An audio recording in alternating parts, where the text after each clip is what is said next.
തൃശൂരിൽ ബി.ജെ.പി. പ്രവർത്തകർക്ക് നേരെ പോലീസ് നടത്തിയത് നരനായാട്ടെന്ന് റിട്ടയേർഡ് കേണൽ എസ്. ഡിന്നി. ബി.ജെ.പി. നേതാക്കളെ ലക്ഷ്യം വെച്ച് ആക്രമിക്കുകയാണ്.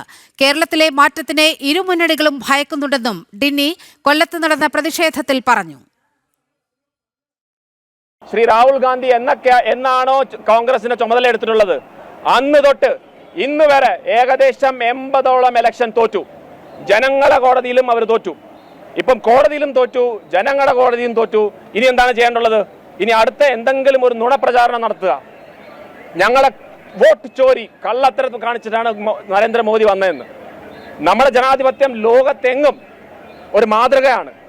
നമ്മളിവിടെ ഇലക്ഷൻ നടക്കുമ്പോൾ മറ്റ് രാജ്യങ്ങളിൽ നിന്ന് ഇവിടെ വന്ന ഇലക്ഷൻ എങ്ങനെയാണ് നടക്കുന്നതെന്ന് കണ്ടുപഠിക്കാൻ വരുന്ന ഒരു രാജ്യമാണ്. ഇലക്ഷൻ കമ്മീഷൻ എന്ന് പറഞ്ഞാൽ അത്ര പവിത്രമായിട്ടുള്ള ഒരു സ്ഥാപനമാണ്. കോൺഗ്രസ് ഭരിച്ചിരുന്ന സമയത്ത് അവർക്ക് തോന്നുന്ന ആളെ അവർ നിയോഗിക്കുമായിരുന്നു.